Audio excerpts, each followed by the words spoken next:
Então, dando continuidade aos nossos trabalhos dessa tarde, nós vamos receber agora por webconferência a professora Karina Vojotovics, que é doutora em Ciências Humanas pela Universidade Federal de Santa Catarina e professora da Universidade Estadual de Ponta Grossa.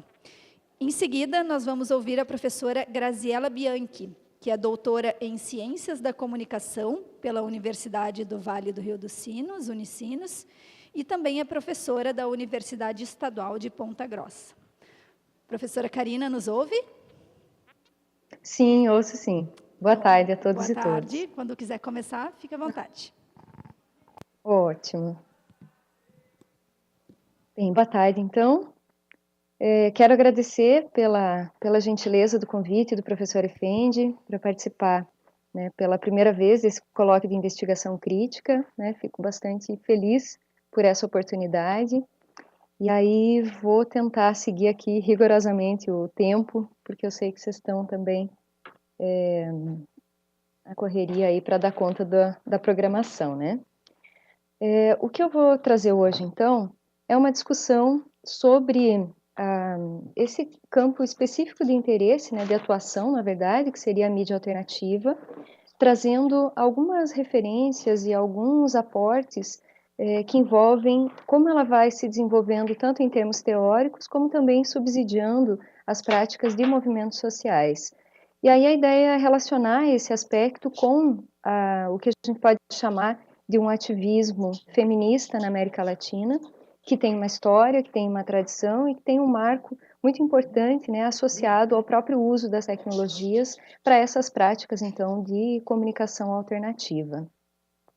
Basicamente, né, eu trago aqui como eixos de discussão, inicialmente a comunicação alternativa, como ela vai sendo pensada, né, na América Latina, entendendo aí um campo de desenvolvimento teórico bastante preocupado com as demandas, as questões políticas que surgem ali, principalmente no contexto, né, dos anos 70 em diante, né, em que vários países vão vivenciar a experiência da ditadura, e era necessária, então, essa formulação de um pensamento que conseguisse oferecer algumas respostas, tanto em termos de uma crítica, né, ao modo como a comunicação se estabelecia, como também buscar alternativas, né, vou falar um pouquinho mais disso adiante. Também trazer uma relação entre o que a gente pode chamar das próprias teorias dos novos movimentos sociais, que tem uma preocupação muito direta com essas práticas de comunicação, com as novas formas de ativismo e com o lugar que as tecnologias, as mídias digitais vêm ocupando como esse espaço, né, de articulação e de visibilidade das lutas dos mais diversos movimentos. E aí eu foco o interesse mais diretamente em como o feminismo, como um movimento social, vem utilizando esses espaços, os mais diversos espaços na web, né, como uma forma mesmo de organizar e de participar das disputas no espaço público.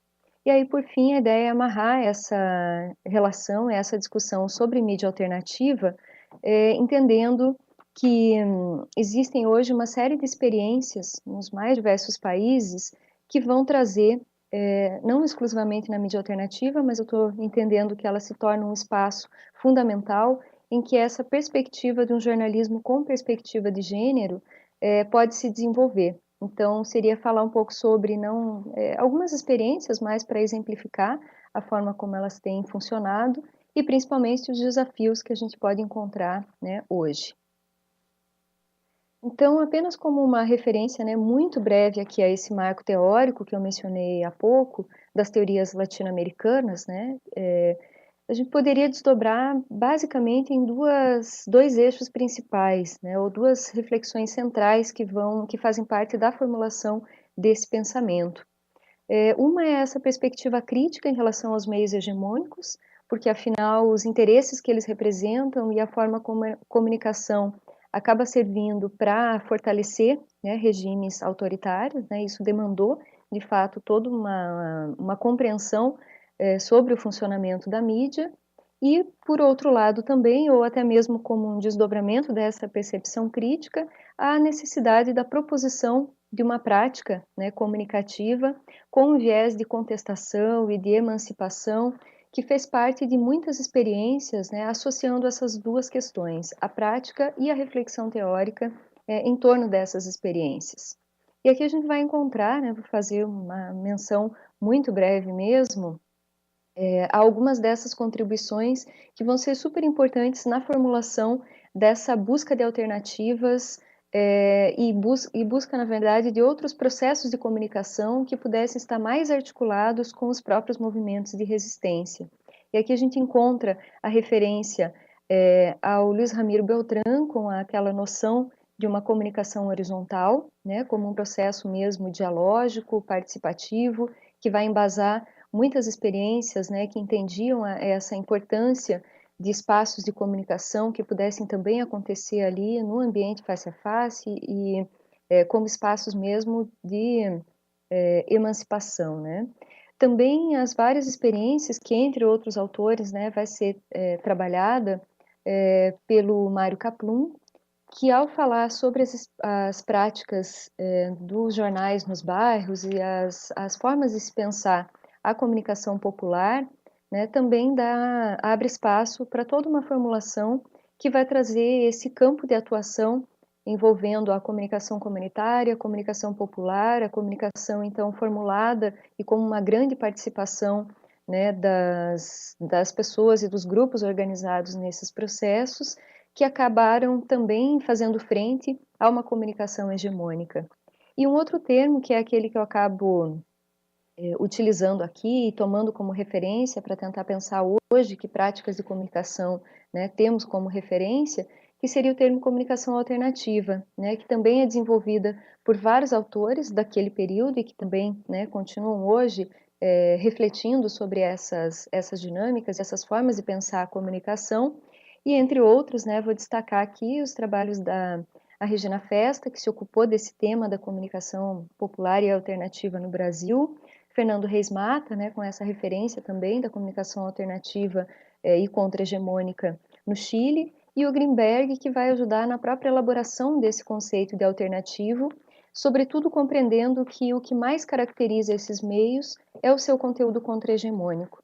Então, não seria tanto pensar se é massivo, se não é massivo, qual é a sua forma de financiamento, mas principalmente entendendo que que esses meios acabam trazendo uma mensagem que se contrapõe a uma lógica hegemônica.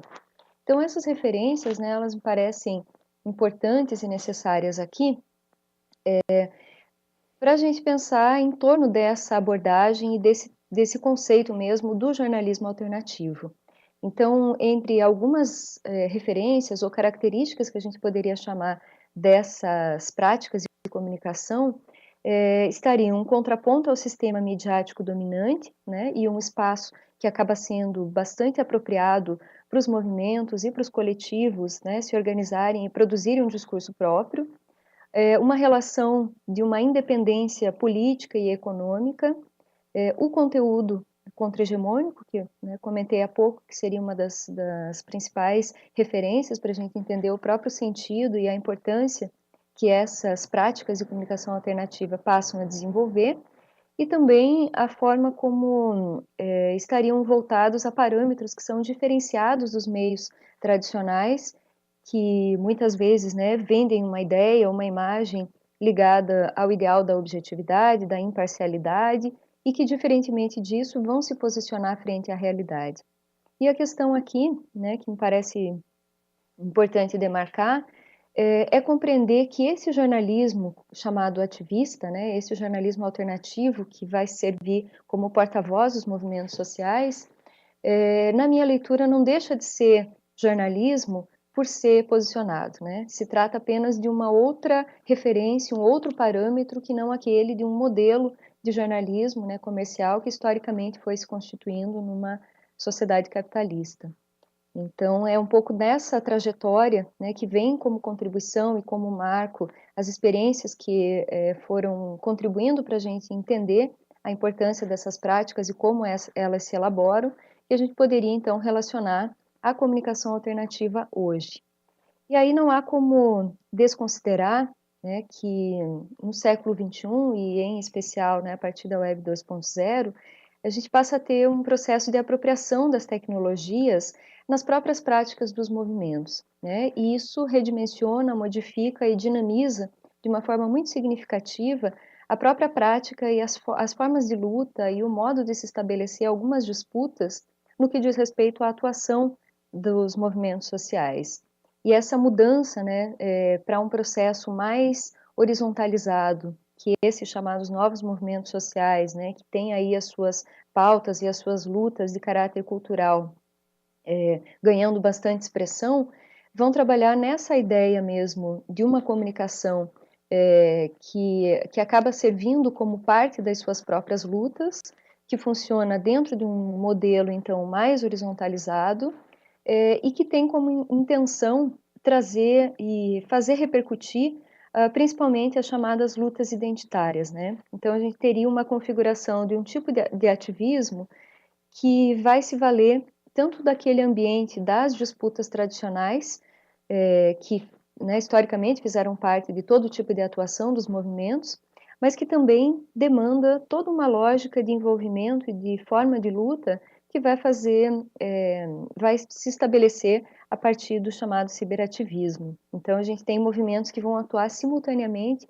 no espaço online e no espaço offline, ou seja, vão promover todo um processo de apropriação das tecnologias para fortalecimento de lutas, né, que continuam acontecendo e disputas que acontecem num outro ambiente, né, para além do ambiente da própria web.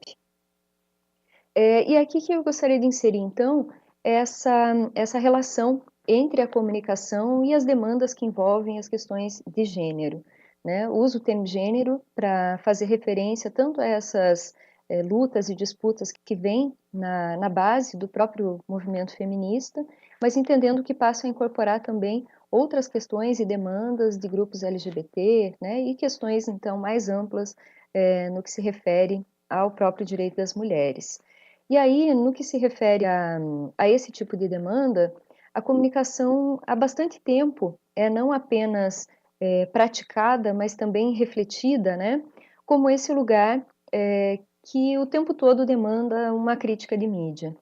Porque se tem muito claramente essa ideia de que os meios de comunicação acabam servindo como espaços, né, para reprodução de estereótipos, que acabam trazendo uma falta de reconhecimento da diversidade dos grupos, e aí que vão ser desenvolvidos vários monitoramentos de mídia que acabam sistematizando e comprovando mesmo que a gente tem um processo marcado por desigualdades, por assimetrias, e isso envolve não apenas quem são as pessoas representadas nos meios de comunicação, mas também como são representadas. E muitas vezes esse processo de compreensão e crítica ao modo como os meios funcionam, né, serviu dentro do movimento feminista como a necessidade de construir um discurso próprio, né, de produzir os próprios meios, justamente para conseguir levar outros tipos de demandas, de debates para a esfera pública, que obviamente não é possível encontrar né, nesse campo da mídia hegemônica. E aí, com base nisso, é que daria para a gente demarcar né, muito claramente aqui, a partir dos anos 90, um momento em que passa a se ter né, não apenas uma preocupação muito direta no uso da comunicação, mas principalmente entender várias possibilidades que começam a se abrir a partir de um processo de apropriação das tecnologias. E as redes de comunicação, né, que têm esse foco na igualdade de gênero, na defesa dos direitos de minorias, né, e nesse caso das mulheres, mais especificamente, que é o que interessa aqui, vão se organizar a partir desse momento, né, entendendo que a gente vai ter de lá para cá toda uma trajetória de atuação de diversos grupos e redes mesmo, né, que essa comunicação funciona muito em forma de rede, como espaços, então, para trazer essas demandas. Então, nos anos 90, a gente tem essa articulação de grupos de mulheres que passam a se apropriar das tecnologias como parte das suas lutas e entendendo que seria um espaço potencial né, para outros tipos de articulação no interior do movimento. As primeiras possibilidades aqui de utilização das tecnologias envolviam coisas muito simples, como o uso de correio eletrônico, né, que já permitiu uma expansão muito mais ágil e um alcance muito maior né, dentro desse processo organizativo mesmo do movimento. Então, né, hoje me parece coisas tão banais e corriqueiras, mas que naquele momento, de fato, foram importantes para entender essas práticas de organização internas, né? Então, a gente tem nesse momento a criação de redes de jornalistas com visão de gênero, que vão ter um trabalho super importante, e aqui eu destaco não só dentro do que a gente pode chamar dessa mídia alternativa, mas também fazendo frente e tentando qualificar uma cobertura jornalística em outros espaços de mídia, né? Mesmo dentro do que a gente poderia chamar de uma mídia hegemônica. Então, esse trabalho também foi bastante importante. E queria destacar aqui rapidamente 2 marcos, né, que mostram como a comunicação passou a ser pensada, né? Um deles, é um seminário que vai acontecer no México, que se chama La Comunicación Alternativa de la Mujer em América Latina, que é de 82, e que colocou em pauta muitas dessas limitações dos meios de comunicação, e como resultado desse seminário, a gente teve inclusive a criação da revista Fempress, que era uma iniciativa super interessante que durante 20 anos circulou, fazendo uma articulação como uma comunicação alternativa da mulher, né? Depois elas expandem, além da revista, criam também, criam também outras formas de circular o conteúdo, agências de notícias, né? E isso vai fazendo parte dessa dinâmica e dessa trajetória. Também em 95 a gente tem a Conferência Mundial da Mulher em Beijing, que vai refletir, né, num dos pontos sobre mulher em mídia, falando nesses 2 aspectos, né, na crítica ao modo como a mídia estava funcionando e também a necessidade de fortalecer esses outros espaços de comunicação. Bom, de lá para cá a gente tem então a multiplicação desses vários espaços, portais informativos, sites coletivos, agências, blogs, revistas, né, programas de rádio e o uso das redes sociais, que cada vez mais tem servido como um espaço, né, de difusão e de diálogo muito forte dentro do movimento feminista. Vou citar apenas, né, muito rapidamente, que eu sei que o tempo também já está correndo aí, algumas experiências que ilustram exatamente essa ideia de como é possível pensar uma produção, uma circulação, né, de conteúdos com esse viés alternativo e de defesa das demandas que envolvem, né, o feminismo e as questões de gênero, que vem desde uma iniciativa já que existe há décadas, né, com a CIMAC, a Agência de Comunicação e Informação de la Mujer, a rede internacional de jornalistas com visão de gênero, que existe em diversos países, com uma articulação muito forte na América Latina. Mulheres em Rede, que também, né, faz toda essa articulação e difusão, né, uma publicação de vários conteúdos que interessam, né, ao movimento feminista na América Latina. Algo mais recente, que são as Chicas Poderosas, que estão se organizando em vários países e que são grupos de jornalistas, né, que trabalham com essas demandas. O Ambra no Equador, Rompiendo el Silêncio no Chile, e no Brasil também muitas delas, e aqui eu citei muito rapidamente apenas algumas, como Blogueiras Negras, Tink Olga, Catarina, Gênero e Número, Asmina, né, que tem feito esse jornalismo que é associado a uma militância. E aí, dito isso, então, né, vou caminhando aqui para as amarrações, né, e considerações finais, que interessa, né, a mim pelo menos eu tenho focado em um interesse de pesquisa, em entender como essa trajetória e esse histórico de uma militância envolvendo os movimentos sociais e que passa a se desenvolver especificamente nesse campo da mídia, né, tem trabalhado no que se refere ao jornalismo com o desenvolvimento do que a gente pode chamar um jornalismo com enfoque de gênero, com perspectiva de gênero. E aí a gente já tem algum conhecimento acumulado, resultado principalmente dessas redes de comunicação, né, com esse viés de envolvimento com o próprio movimento feminista, que vão traçar alguns aspectos, alguns elementos que orientam essa produção. Aqui a gente teria, então, a ideia de que o enfoque de gênero, primeiro, ele é transversal, significa que todo e qualquer conteúdo, né, se ele afeta de forma diferente homens e mulheres, poderia ser trabalhado com uma perspectiva de gênero. A ênfase, nesse caso, está também nos processos, portanto, sair de um jornalismo que fala apenas num sentido mais factual, né, faz uma cobertura dos acontecimentos, e sim promover debate, visibilizar alternativas aos problemas, dar um enfoque diferente para as problemáticas que são abordadas. Também pensar na questão da diversidade, né, da necessidade de pensar uma representação diferenciada, estou encerrando então, uma representação diferenciada em relação às mulheres, uma diversidade de fontes, uma preocupação com uma linguagem que possa ser inclusiva também, né? Então, a forma de fazer referência às pessoas e a valorizar essa diferença, o que nos permite, então, chegar a uma revisão de alguns parâmetros do jornalismo, a um protagonismo e uma visibilidade a sujeitos que costumam estar marginalizados, há um tratamento em profundidade, né, de temas sociais, trazendo aspectos como contextualização e humanização como referências dessa cobertura, né, a busca de outros formatos e narrativas que as próprias mídias digitais vêm oportunizar, e um conteúdo que resgata, né, toda aquela marca e aquela identidade que seria um conteúdo militante. Né? Então, né, eu sei que o tempo encerrou, então a ideia foi basicamente destacar essas formas alternativas de produção jornalística, né, associadas também a um tipo de ativismo, que entendo que elas seriam uma forma de desenvolver uma prática de um jornalismo alternativo com esse enfoque de gênero, que tem tudo a ver com a busca por uma comunicação mais plural e mais democrática, né, que a gente pode buscar e lutar por ela. Isso se torna cada vez mais necessário na nossa sociedade. Então, agradeço, peço desculpas se passei um pouquinho aqui, né? Vou encerrando então.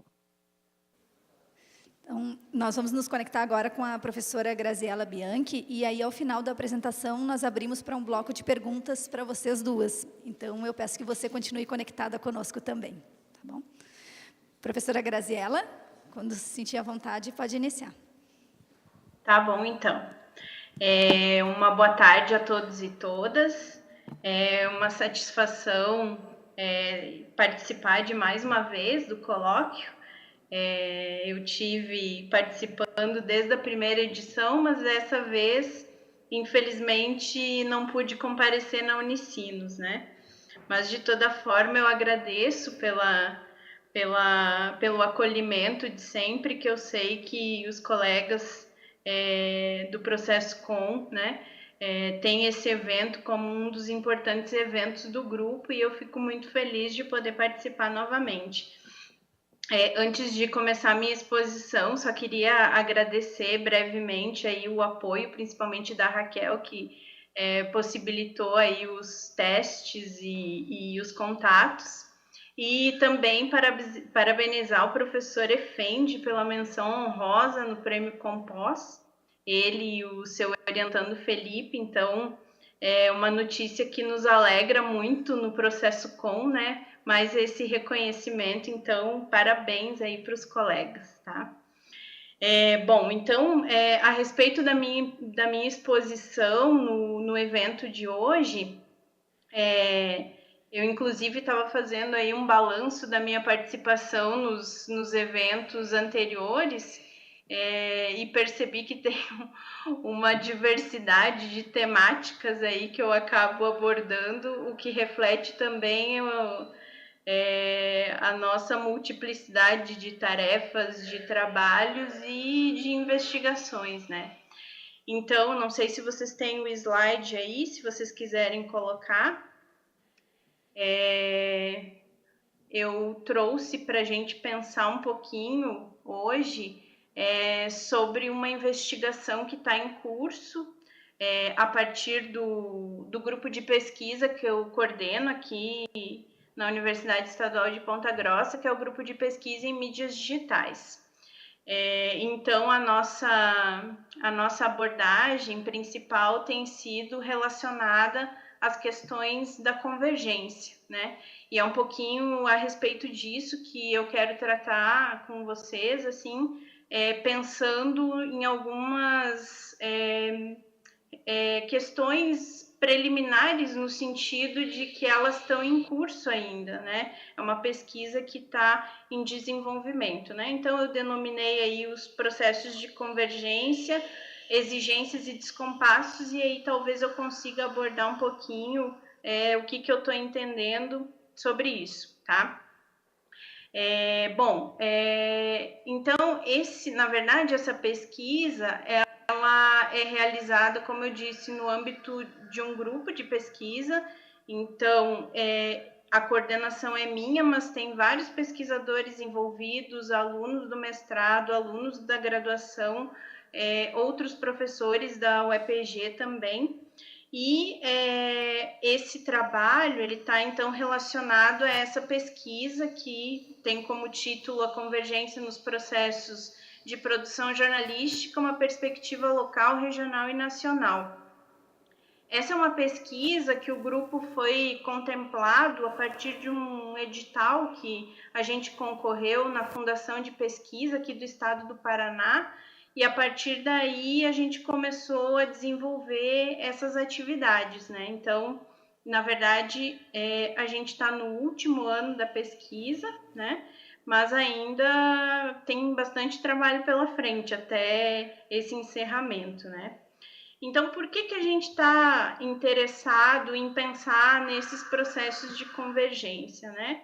Por conta de todas essas transformações que a gente teve né, nos últimos anos, nas últimas décadas especialmente, e pensando no direcionamento vinculado ao jornalismo, né? A gente sabe que os processos de convergência, eles não acontecem exclusivamente num único âmbito, eles não atingem exclusivamente uma única área, mas como, né, eu sou docente num programa em que o nosso direcionamento é o jornalismo, esse é um pouco do nosso interesse também. Então, trazer um pouco dessas reflexões que a gente sabe que nos últimos anos passaram a ter uma importância cada vez maior para a gente entender esses processos, entender melhor como é que eles funcionam, né? Bom, e aí, quando a gente pensa nesses processos, a gente está pensando em relações que se dão tanto do ponto de vista de uma prática jornalística, né, efetiva, aquilo que acontece, seja nas redações que antes eram redações tradicionais do impresso, ou mesmo em redações que já acabam surgindo em uma perspectiva do digital, de nativos digitais, mas de alguma maneira essa ideia da convergência ela acaba atravessando, né, de uma forma geral todos esses processos. E são processos, obviamente, que estão... o nosso interesse nessa pesquisa, ele está situado na questão da produção, mas a gente sabe que não só, né? Não é só a questão da produção que envolve esse processo. Tem a questão dos públicos, né, diretamente envolvidos nesses processos de transformação em que a convergência está presente e que certamente é algo muito importante que possivelmente num futuro a gente consiga abarcar também. Nesse momento a gente está preocupado com os processos de produção mesmo, né, para esse recorte dentro dessa pesquisa nesse período de tempo.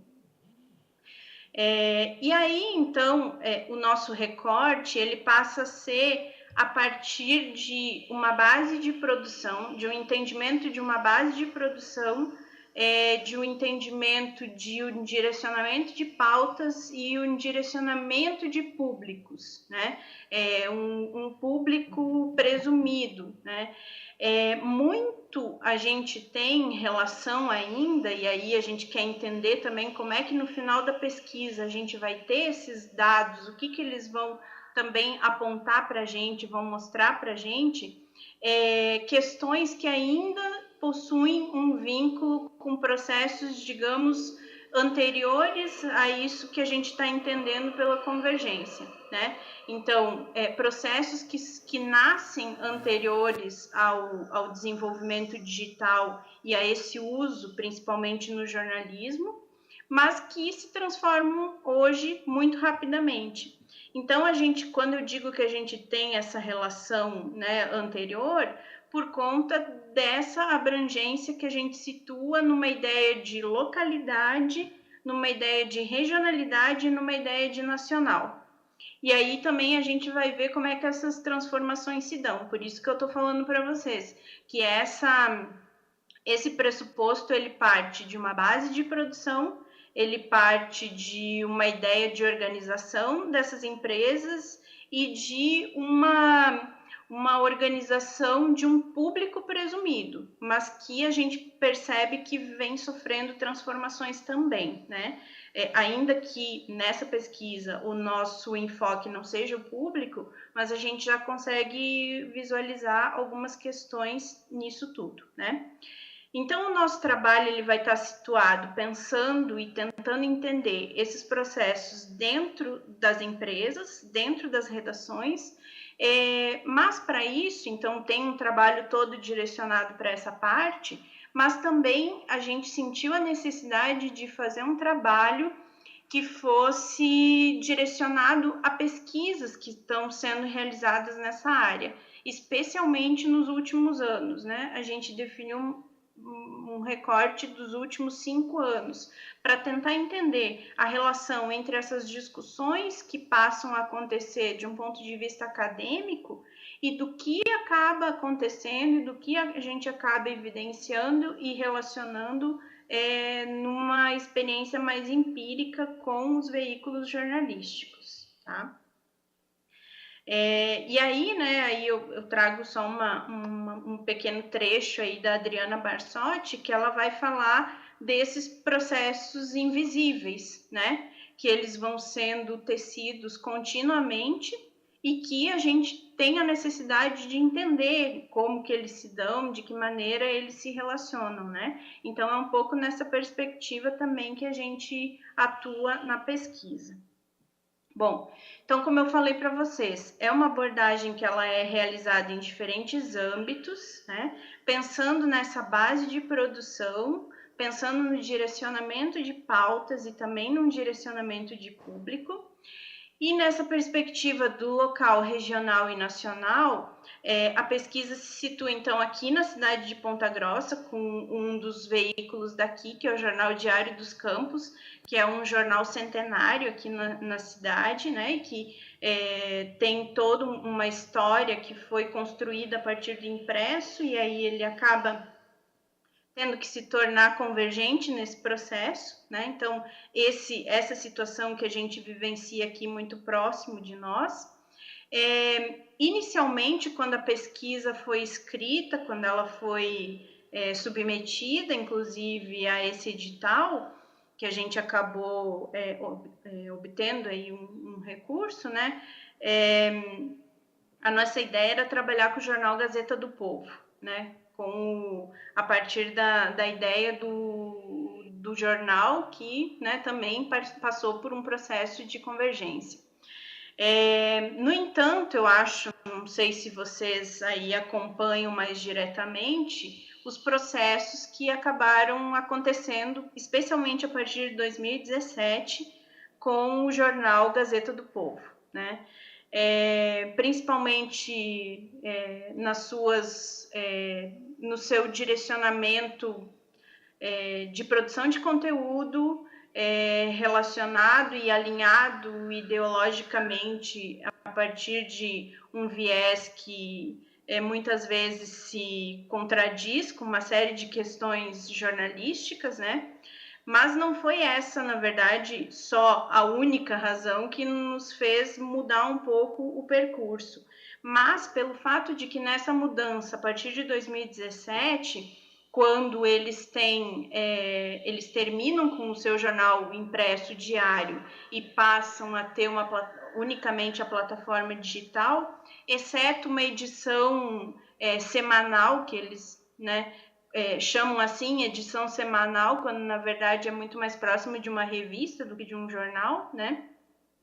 Mas não só por essas mudanças, mas porque a partir dessas mudanças eles tiveram uma posição de se fechar enquanto fontes para o trabalho com os pesquisadores.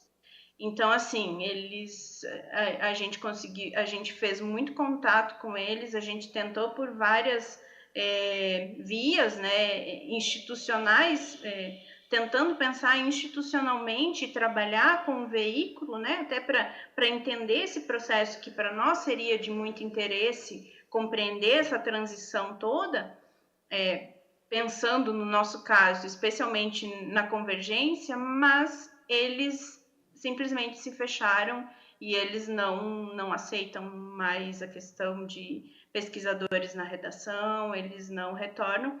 E aí a nossa, né, a partir do ano passado, especialmente entre 2017 e 2018, vocês acompanham provavelmente com muito mais atenção e proximidade aí a questão do Gaúcha ZH.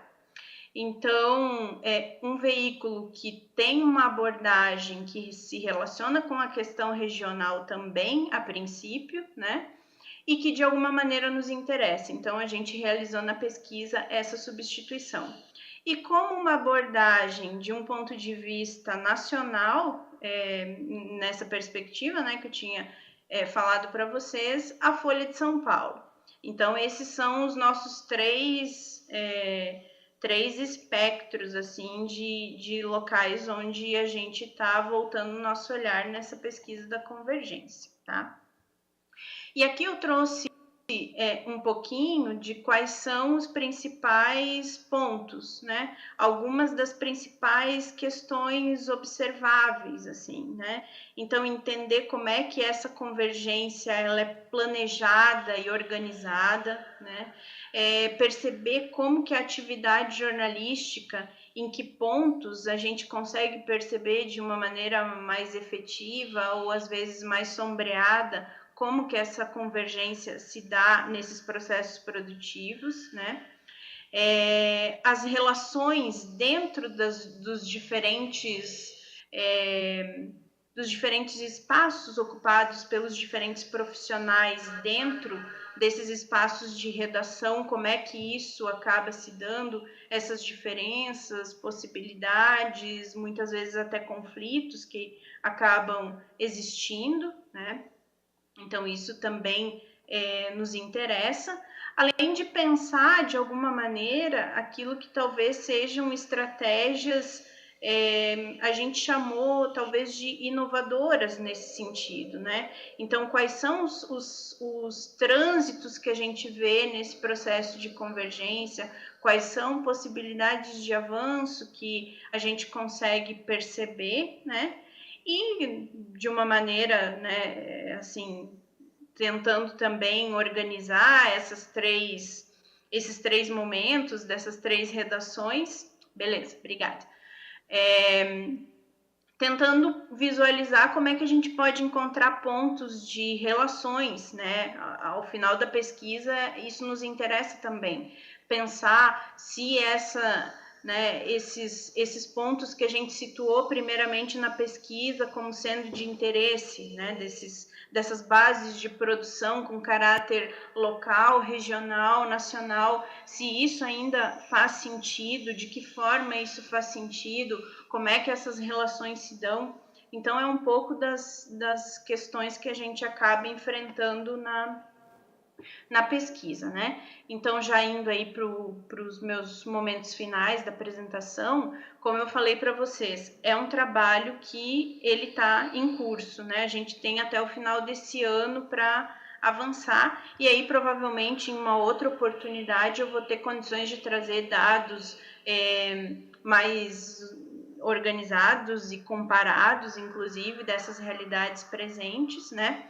O que a gente tem nessa perspectiva de análise, então? Um trabalho que praticamente a gente já finalizou, que é o trabalho de pesquisa da pesquisa, que a gente sentiu essa necessidade de pensar como a convergência está sendo entendida pelos estudos, né? Pensando na questão jornalística. Como os pesquisadores têm entendido, quais são as principais questões envolvidas, as principais áreas dentro do jornalismo que têm se destacado no trabalho, no trabalho de pesquisa, no trabalho de tentar estabelecer questões, né? Então, esse é um trabalho que a gente praticamente já finalizou e que foi bem importante para a gente entender que lugar que a pesquisa ocupa quando a gente está tentando entender o processo de convergência jornalística, né? As entrevistas, então, com os profissionais dentro dessas redações. Aqui em Ponta Grossa a gente já fez uma rodada de entrevistas que nos ajudaram bastante a tentar entender alguns processos. Uma parte de entrevistas a gente já fez aí no Gaúcha ZH também, mas ainda a gente tem uma próxima rodada. E ainda a gente tem a Folha de São Paulo com entrevistas que a gente ainda vai fazer. E as observações em loco, que isso, em parte, em Gaúcha ZH a gente já realizou, e está em processo agora nos outros veículos, né? Então, para fechar aqui o que eu coloquei, né, de processos aí dentro da pesquisa, essas diferentes frentes de trabalho, né, pensando especialmente na pesquisa da pesquisa, esse estágio de observação que a gente já teve em Gaúcha ZH, as entrevistas do Diário dos Campos aqui em Ponta Grossa que a gente já fez, e agora a gente está nesse processo justamente nos próximos meses de observação em loco aqui na redação aqui local, e entrevistas e observação que a gente vai ter na Folha de São Paulo aí no segundo semestre, né?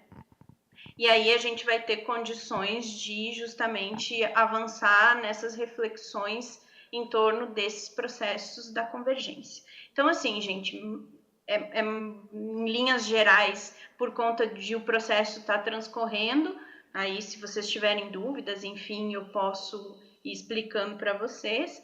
E também o ano que vem, aí já tendo fechado o relatório final no começo do próximo ano e tudo, a gente vai ter dados que eu acho que vão ser bem interessantes assim para a gente poder trabalhar e poder avançar no entendimento desses processos de transformação que têm sido muito fortes, que pegaram o jornalismo assim de uma maneira muito, muito concreta, né?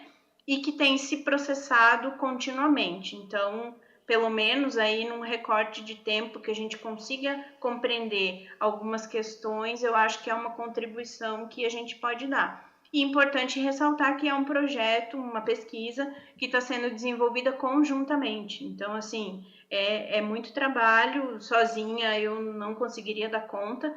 Então, por conta disso, os estudantes da graduação, da pós-graduação, demais colegas, tem sido um trabalho bem importante e realmente um trabalho em conjunto.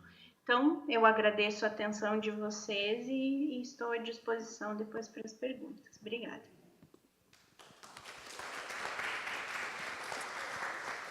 Muito obrigada pela explanação, professora Graziella. Nós abrimos agora para perguntas, se alguém tiver alguma questão, tanto para a professora Graziella quanto para a professora Karina, que eu acho que também está conectada conosco. Professora Karina também nos ouve?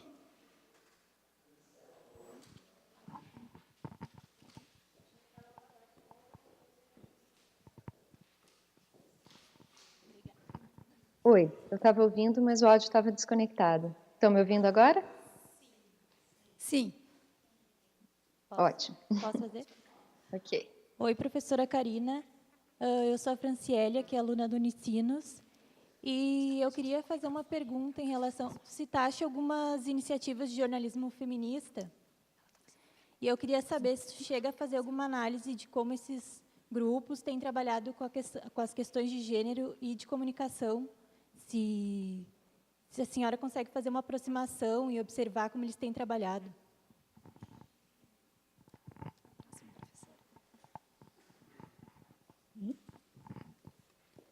Olá, Graziella, sou Faxina, daí do Paraná. Olá, Karina, tudo bem?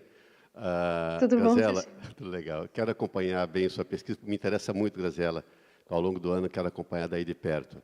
Karina, eu quero fazer com você duas perguntas. Não vou falar de gênero, porque sou casado com uma feminista, Sempre que eu falo assim, olha, entendo o drama, ela fala, você não entende, você não é mulher. Então, fala, você pode fazer um esforço descomunal, mas não vai não conseguir entender. Aí eu me recordo, fiz um documentário, um dos meus documentários sobre a questão do negro, eu perguntei assim para um negro, né, um jovem, agora se formou em arte. Escuta, cara, me conte o que é ser negro. Ele falou, eu posso passar a vida te contando, você não vai entender nunca. Ele falou, só vai entender se eu conseguir tirar o meu couro, você vestir o meu couro e ficar um dia andando com ele por aí. Então, portanto, não vou perguntar, porque de gênero eu tento buscar criar empatia diariamente, mas sei que não vou entender muito, nunca o sofrimento de vocês. Mas você tocou em dois assuntos que me interessam. Um é quando você fala em comunicação em rede, que ela é muito dos movimentos sociais, nossos movimentos sociais, e fundamentalmente o de gênero, que é uma comunicação fundamental, né, para você fortalecer, criar rede, mas, em algum momento, não corre muito perigo de ficar na própria bolha essa comunicação, quer dizer, que ela muito endógena e acaba não chegando a outros públicos. E depois sobre o jornalismo ativista, fundamental, né? E você fala, inclusive, ele como um outro parâmetro do jornalismo hegemônico, que é essencial, fundamental. Mas, assim, eu não tenho feito agora, nos últimos anos, mas em 2015, 2016, eu fiz um trabalho para um encontro nacional de comunicação, da Pastoral da Comunicação. Fiz, claro, muito voltado com o pessoal de movimento mais de igreja, pastorais sociais. E o que eu percebi ali, assim, o jornalismo ativista ali era muito opinativo. Quer dizer, pouco se contava de história, pouco feito a reportagem. Não a reportagem como a gente entende, mas o de reportar-se a um fato, né? Ir, entender, contar as histórias e posicionar-se a partir dessas histórias. Era muito carregado de opinião, sem história de vida, sem carne, sem afeto, eu diria, né? Muito centrado na lógica racional e pouco no afeto. Você identificou isso? Como que tem experiência contrária? Porque esse jornalismo ativista e comprometido de fato, né? Mas assim, que não seja meramente opinativo, ele é essencial e nós temos que trabalhar por ele, com ele, né? Você tem identificado alguma experiência que vale a pena citar para a gente? Legal. Grazi e Karina, muito obrigada. Que fala a Tamires, não sei se vocês estão conseguindo ver, né? Sim. Para a Karina, eu tenho uma dúvida em relação ao que você... Assim, é uma curiosidade mesmo, em relação ao que você tem trabalhado, né, dentro do que você está chamando de jornalismo com enfoque de gênero. E eu queria saber se, dentro do que você tem analisado, tem percorrido, mapeado, como é que se dá as questões interseccionais dentro desses âmbitos de transversalidade, processos, diversidade, fontes, linguagem, porque a gente sabe que, hoje, com essas discussões de feminismo negro, de questões étnicas, de classe, né, muito atreladas a várias outras, estudo combinado, né, não basta botar a mulher ali como fonte, né, a gente tem que ter uma diversidade para além de pôr uma mulher e de como você vai visibilizar também essas questões. E para a Grazi, eu tenho uma dúvida, né, uma curiosidade também, em relação a essa questão da convergência. Eu sei que você está trabalhando no âmbito da produção, mas eu quero saber se você já tem percebido, nessas análises preliminares, enfim, que você tem feito, algum impacto das redes sociais e desses retornos, né, via rede social para essas redações, pensando essa convergência e como é que isso tem afetado a prática jornalística dentro desses meios. Obrigada. Professoras, podemos começar com a professora Karina? Pode ser. Quanto tempo que eu tenho? Nós temos em torno de 10 minutos para o debate. Ok. Bom, então, primeiro eu agradeço muito pelas perguntas, né, questões super interessantes aqui. Vou tentar não falar muito, até para não, né, para ficar equilibrado aqui, né. Bom, primeiro, né, a Franciele, pelo que eu entendi aqui da questão, seria ver de que modo existe ou não jornalismo nessas práticas de comunicação, né? Parece o seguinte, aqui a gente encontra o uso das tecnologias ou as práticas de comunicação em diversas frentes. né? Uma delas está mais voltada mesmo a um tipo de ativismo que me parece estar mais no próprio interior do movimento, que seria um uso para fins de organização, de mobilização, para articular coisas que vão além do próprio espaço de mídia. E aí nem tudo a gente pode tratar mesmo como produções que são jornalísticas ou que tratam, que abordam esse jornalismo com enfoque de gênero, que foi o que eu acabei, né, enfocando um pouco mais ou demonstrando maior interesse, porque é o que eu tenho me ocupado mais recentemente. Então, acho que são fenômenos que a gente tem que observar que é assim, de modo geral, os movimentos têm utilizado, sim, os mais diversos espaços de comunicação, né? O movimento feminista tem feito isso, e a gente percebe que diferentes coletivos, grupos, redes articuladas, né, no interior desse movimento, criam ali os seus sites, têm espaços como blogs, têm atuação e produções que vão para o YouTube, né, tem uma presença muito grande nas redes sociais, mas muitas vezes é a difusão de determinados conteúdos, causas, campanhas, ações e mobilizações, e não necessariamente esse jornalismo com enfoque de gênero, né? Então, o que eu acabei enfocando mais, o que eu tenho, né, acompanhado mais de perto, são essas experiências que têm um caráter jornalístico e que são produzidas por pessoas que se identificam com o movimento. Então, por isso é também um jornalismo ativista, pelo tipo de envolvimento, né, que as pessoas que estão à frente dessas iniciativas têm, também pelo tipo de pauta que acaba sendo trabalhado e pela forma de abordagem, não só o tema, mas a forma como se constrói.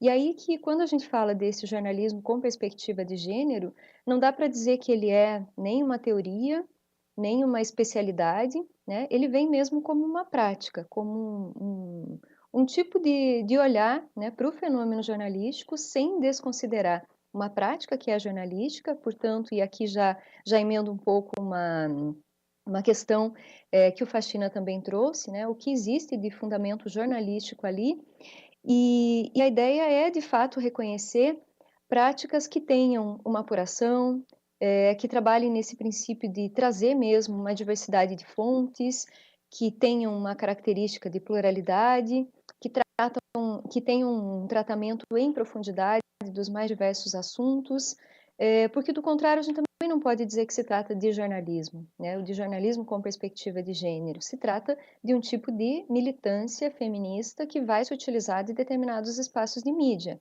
né? Então, quando a gente fala do jornalismo, tem um tipo de viés e um direcionamento aqui que é mais específico. No caso do Brasil, no próprio mapa da agência pública, a gente tem ali várias iniciativas que fazem parte, né? Que são bancadas, são jornalismo independente, muitas vezes são sustentadas por financiamento coletivo, que tem uma preocupação, né, focada numa ou outra forma de atuação ou num determinado segmento. E algumas delas ali boa parte delas não são jornalísticas, mas tem algumas iniciativas que daria para a gente considerar que desenvolvem esse jornalismo com perspectiva de gênero.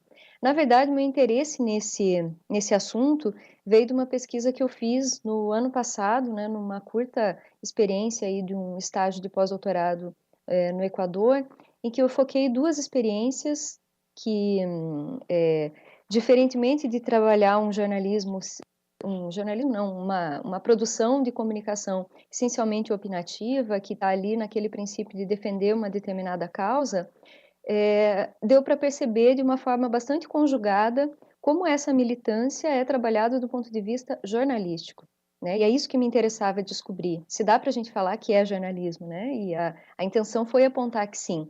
Essas duas experiências eram os portais Wambra, que é um jornalismo digital, né, feminista e com uma articulação muito direta com vários movimentos sociais, e a outra é La Periódica, que é uma revista que vai focar mesmo nas questões de gênero. E nessas iniciativas foi possível, sim, né, perceber um trabalho que é, de fato, jornalístico. E aí, o que a Tamires também mencionou, né, sobre o que a gente encontra hoje, se dá para falar dessa prática jornalística, Não, a Tamires, desculpe, falou mais da interseccionalidade, né? O que a gente vê, eu ia só citar um exemplo do portal Catarinas, que é um portal que eu acompanho mais de perto, né? Conheço ali algumas jornalistas, a gente tem feito algumas parcerias para produções colaborativas, né? Com algumas universidades, inclusive, entre elas a UEPG. Existe pela própria atuação do movimento feminista ao lado de outros movimentos, uma percepção de que hoje é preciso sim contemplar essa diversidade e essa interseccionalidade. Então, no Portal Catarinas, a gente vê muito fortemente ali pautas do movimento negro, do movimento LGBT, de movimentos das mulheres trabalhadoras, as questões das domésticas, né? Pautas que envolvem diferentes categorias de trabalho e muitas vezes com esse enfoque que tem ali essa preocupação com a interseccionalidade. Eu acho que é uma questão fundamental que você destacou aqui, para que a gente, de fato, não perca essa referência como algo importante para o debate e para entender a representatividade dessa prática jornalística, que a gente, pelo menos eu coloco dessa forma, é uma grande aposta, né, para a gente pensar outras formas e outros parâmetros de produção jornalística, mas que nessa diversidade não adianta tentar falar genericamente de mulheres, né? Tem que cada vez mais se comprometer com essas diferentes opressões, essas diferentes igualdades, para que de fato o debate possa ser estabelecido e essas pautas tenham alguma repercussão. E aí só uma outra questão, também já estou me alongando demais, o Faxina mencionou ali também sobre essa comunicação em rede, em que medida ela não pode ficar fechada, né, a chamada bolha. Eu acho que aqui a gente tem diferentes estratégias, né, possíveis para pensar as práticas desses movimentos. E talvez o maior desafio seja sair da bolha, porque a tendência, justamente por ser um tipo de discurso que já é engajado, que vai trazer um comprometimento com determinadas causas, a sensação é estar falando para quem já está convencido, né? E a grande questão é como romper essa barreira e produzir esses discursos e tentar, de fato, fazer com que eles repercutam em outros ambientes. O que me parece é que, de fato, muitas vezes o movimento pode estar, não só esse, né, vários movimentos acabam nas suas estratégias de comunicação falando para si mesmos, mas aí retoma um pouquinho que a comunicação nessa ideia de um fortalecimento das suas bases políticas como espaço de formação também é necessária, né? Mas a romper a bolha é o que se torna mais necessário hoje. E aí eu tenho acompanhado e visto algumas iniciativas interessantes que, ao mesmo tempo em que tem esse trabalho voltado aqui às redes sociais, em que a forma como as bolhas funcionam fica ainda mais evidente, procuram outros espaços de intervenção e acabam tentando criar, inserir as suas pautas e as suas demandas em diferentes meios. Então, algumas parcerias com outros meios de comunicação alternativa, formas de chegar em rádios comunitárias, que aí você vai pegar um público que não é, né, especificamente focado e com esse interesse, por exemplo, em temas de gênero, vão tentando alargar esse debate e romper com muitas dessas barreiras. Mas assim como a comunicação alternativa em outros momentos e contextos, né, principalmente esses momentos repressivos, né, que foram um pouco o ponto de partida do que eu tentei comentar aqui na apresentação, já tinham essa dificuldade de falar para dentro, acho que isso continua sendo uma demanda e uma necessidade para repensar os discursos e para tentar superar essas limitações.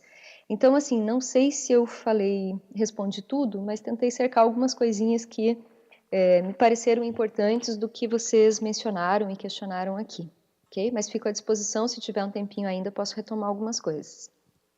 Professora Graziela, nós temos mais 5 minutos. Tá bom. A partir do questionamento que a Tamires nos faz, apesar de, né, nesse estágio da pesquisa, a nossa preocupação central não ser a questão do público, mas a gente já consegue perceber nesse estágio, né, ainda a gente tem uma parte da pesquisa ainda para realizar, mas com o que a gente já conseguiu avançar, a gente percebe que essa participação do público, né, que é uma participação ampla, possibilitada a partir das redes sociais de uma maneira geral. No caso do jornalismo, é algo que tem reconfigurado muitas das práticas, né? E que tem relação direta com algumas dessas questões que a gente vai discutir a partir do entendimento de convergência, né? Tentando pensar na ideia de recepção, que é uma ideia muito cara para nós aí do processo com, a gente sempre refutou aquela ideia de que em algum momento, né, sempre aparecia do receptor passivo, né? A gente sempre trabalhou tentando demonstrar como isso não era uma realidade, na verdade, que se aplicava. Mas com as possibilidades de comunicação que a gente tem hoje, essa ideia que há décadas atrás a gente já pensava que era uma ideia a ser refutada, ela é inadmissível hoje, né, de você pensar. No entanto, principalmente no jornalismo, é preciso a gente entender quais são os níveis que se dão essas participações, né? E isso afeta diretamente os processos de convergência. A gente não pode, muitas vezes a gente encontra algumas perspectivas que vão falar daquela ideia de o receptor produtor e tudo mais.